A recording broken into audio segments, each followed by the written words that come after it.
11টা। গ্রামের গা শিউরে ওঠা রাস্তা ধরে দোতলা বাড়ির দিকে এগিয়ে যাচ্ছে সোমনাথ।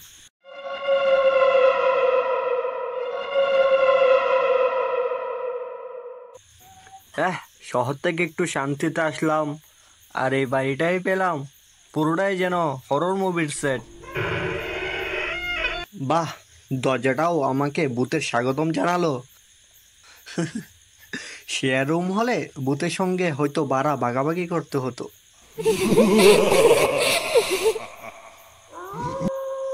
সেই যেন একটা ছায়ের মতো দেখলাম মনে হলো। না, হয়তো আমারই মনের ভুল, হরর মুভি একটু বেশি দেখে ফেলছি আজকাল। রাত তো অনেক হলো, বাস স্টপ থেকে খেয়েও এসেছি। যাই, এবার তাহলে একটু শুয়ে পড়ি, কাল না হয় গ্রামটা একটু ঘুরে দেখবো।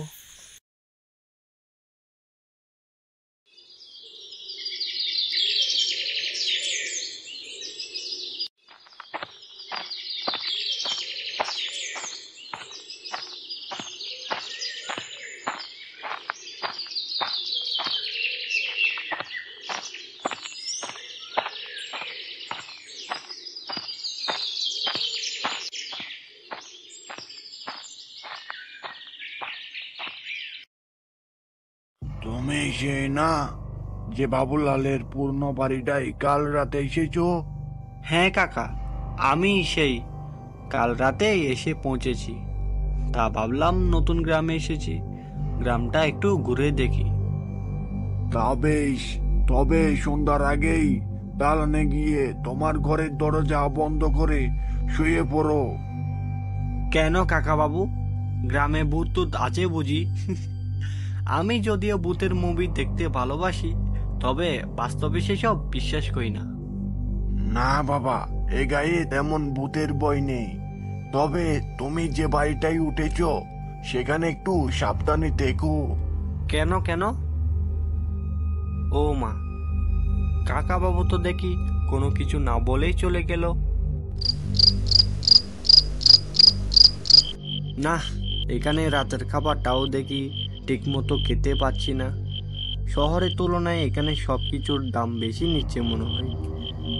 আসলে নতুন মানুষ দেখেছে তো, তাই হয়তো। তবে আজকে কাকা বাবু কি যে বললো তখন রাস্তায়, কিছু তো বুঝলাম না। যাই হোক, আমাদের অত বুঝে কাজ নেই। বয়কে মনে প্রশ্রয় দিলে বই মনে জেগে বসে। কে কে দরজা ধাক্কায়? যদি চোর হও বলছি, টাকা নাই, এখন ঘুমাবো। সারাদিন অনেক ঘুরেছি গ্রামে। আর যদি ভূত হও তো আমিও ভূতের সিনেমার ফ্যান। এসো একসাথে বসে দেখি।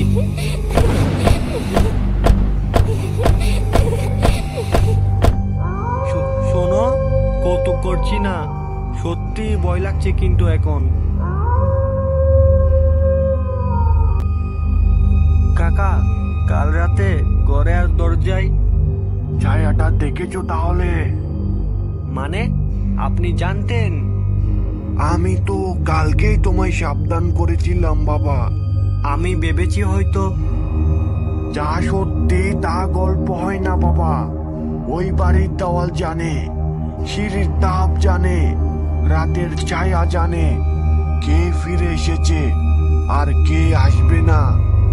ওই বাড়িতে 30 বছর আগে এক যুবক থাকতো। এক রাতে সে দরজা খুলে ছায়ার পা দেখেছিল, তারপর সে আর ফিরে আসেনি। তাহলে আমি? তোমায় ডেকে ফেলেছে, এখন তোমায় ডাকবে। দরজা খুলবে না একদম রাতে। সন্ধ্যা 7টার মধ্যে ঘরে ঢুকে পড়বে।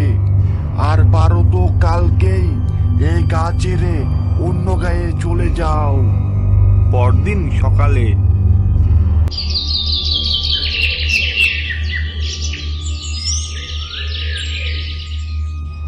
কালকেও রাতে এসেছিল কাকাবাবু, তবে আমি যা বুঝলাম সে খুব কষ্টে আছে। আমি কিছুদিন পর আমার জানাশোনা লোকদের নিয়ে আসব সেই রহস্যের উদ্ঘাটন করতে। যা ভালো বোঝো করো বাবা, গায়ে আসলে একটুও শান্তি পেলে না। 2 দিনের মাথায় চলে যেতে হচ্ছে তোমায়। ব্যাপার না কাকাবাবু, নিজের খেয়াল রাখবেন। আপনাকে খুব মিস করব, আর মায়ের কাছে গিয়ে বলবো আপনার কথা।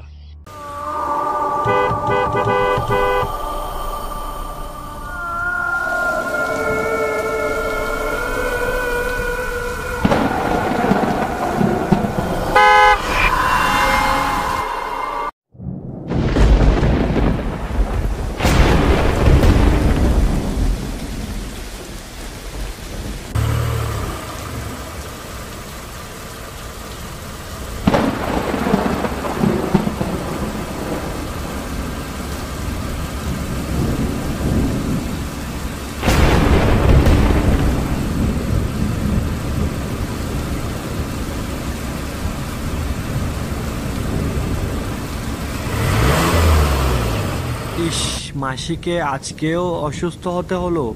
গ্রামে আসার সময় শুনেছিলাম এই রাস্তাটা নাকি অভিশপ্ত রাস্তা। দূর, আমি এসব বিশ্বাস করি না। এসব আজকাল হয় নাকি?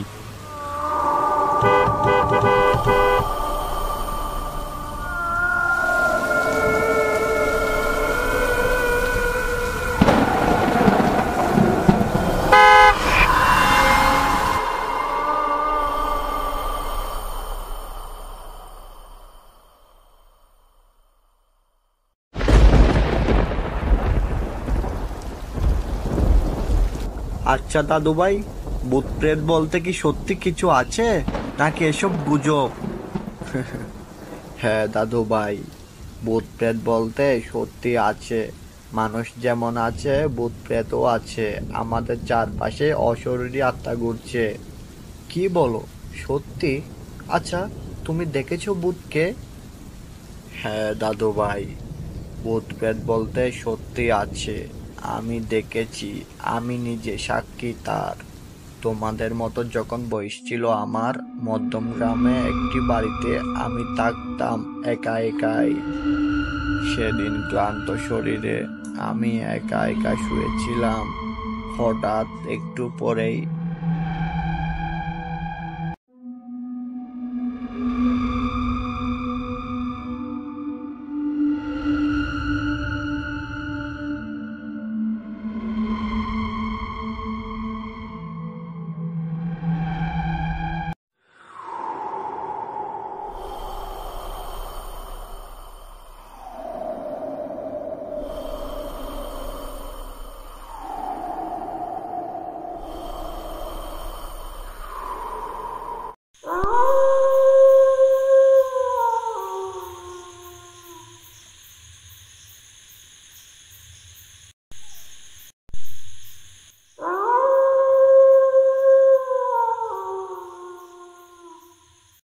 জানেন, এই বটগাছটার নিচে নাকি রাতে কেউ বসে থাকে। গ্রামের লোকেরা বলে অনেক কিছু, কিন্তু আমি তো কিছুই দেখিনি। আমি তো অনেক রাত এই পথে গেছি, কিন্তু একদিন আমিও কিছুর আওয়াজ শুনেছিলাম। শুনছেন? কেউ যেন হালকা কাশলো। হয়তো গরু ছাগল হাঁটছে আশেপাশে। কাকাবাবু, ওইটা কি? কে জানি বসে আছে। এই যে, আপনি কে? এটা স্বপ্ন না সত্যি, কিছুই বুঝলাম না। সব সময় চোখে দেখা যায় না, তাও অনেক কিছু দেখে যায়। এক রাতে দুইজন রওনা দেয় গ্রামের এক পরিত্যক্ত জমিদার বাড়িতে। উদ্দেশ্য হলো পুরনো ভূতের গল্পের সত্যতা খুঁজে বের করা। কাকাবাবু, তখন তো আমি এমনি মজা করে বলেছিলাম যে ভূতের সন্ধানে বের হব। আর আপনি সত্যি সত্যি এই মাঝরাতে আমায় নিয়ে বেরিয়ে পড়লেন ভূত খুঁজতে? হ্যাঁ, ওই ভাবলাম রাতের খাবারটা যাতে ভালো হজম হয়ে যায় আর কি। হ্যাঁ, ওই আর কি। তা তুমি তো আসতেই চাইছিলে না আমার সাথে, ভয় পাও যে? কাকাবাবু, এখানে সত্যিই ভূত আছে? ভূত কি চোখে দেখা যায় রে পাগলু? তবে অনুভব করা যায়। তবুও সাবধানে থাকাই ভালো। তা আর বলতে। পুরনো বাড়ির দরজা খোলা, বাতাসে সৌদা গন্ধ। একটা ঘরে ঢুকে ঘরের দেওয়ালে একটা লেখা পায় তারা। লেখাটি পড়ছে, যে এই ঘরে রাত 12টার পর থাকবে সে আর ফিরবে না, কারণ সে হয়ে যাবে অতিথি। 12টা বাজতেই দরজা বন্ধ হয়ে যায়, বাতি নিভে যায়।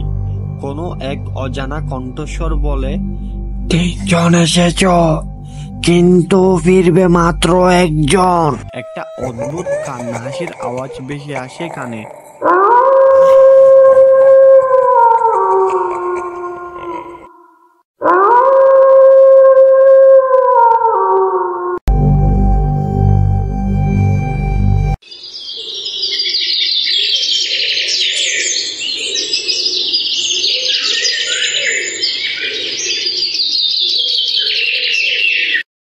সকালে রাহুল একাই ঘরের বাইরে বেরোয়। কাকাবাবু আর সাথে নেই, কিন্তু আয়নার ভেতরে কাকাবাবুর মুখটা ভেসে আছে। মৃদু হেসে বলছে, সব গল্পের শেষ নেই, কেউ থেকে যায়।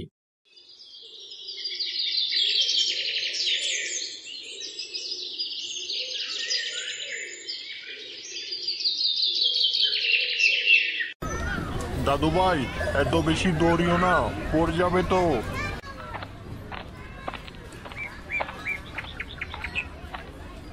আরে সোমেন যে, কেমন আছো? দিনকাল কেমন কাটছে?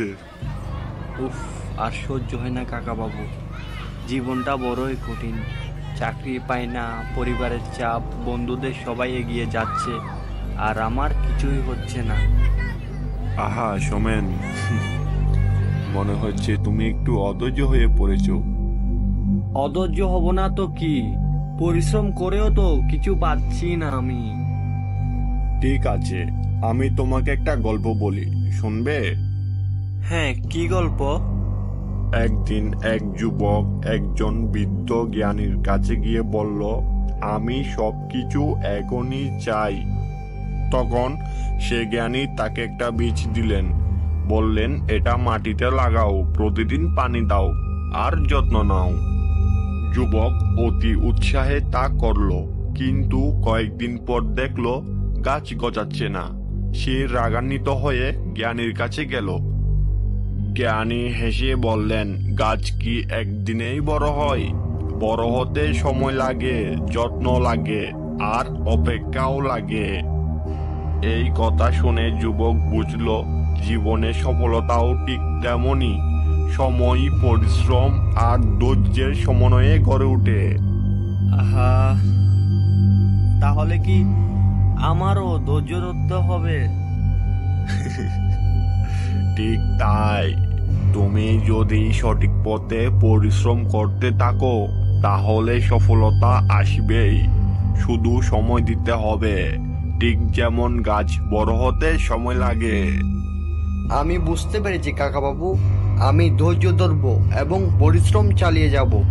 বাহ, এবার তুমি সত্যিকারের শিক্ষা পেয়েছো। ধন্যবাদ কাকাবাবু, আজ থেকে আমি ধৈর্য ধরে নিজের লক্ষ্যেই কাজ করব। এই তো জীবন শেখা, এখন যাও, নতুন উদ্যমে কাজ শুরু করো। সফলতার জন্য পরিশ্রম যেমন দরকার, তেমনই ধৈর্য জরুরি।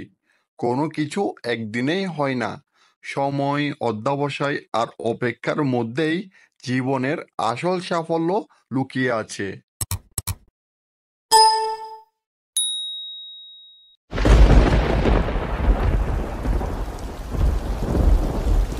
আচ্ছা দাদু ভাই, ভূত প্রেত বলতে কি সত্যি কিছু আছে, নাকি এসব গুজব? হ্যাঁ দাদু ভাই, ভূত প্রেত বলতে সত্যি আছে। মানুষ যেমন আছে, ভূত প্রেতও আছে। আমাদের চারপাশে অশরীরী আত্মা ঘুরছে। কি বলো, সত্যি? আচ্ছা, তুমি দেখেছো ভূতকে? হ্যাঁ দাদু ভাই, ভূত প্রেত বলতে সত্যি আছে। আমি দেখেছি, আমি নিজে সাক্ষী তার। তোমাদের মতো যখন বয়স ছিল আমার, মধ্যম গ্রামে একটি বাড়িতে আমি থাকতাম একা একাই। সেদিন ক্লান্ত শরীরে আমি একা একা শুয়েছিলাম। হঠাৎ একটু পরেই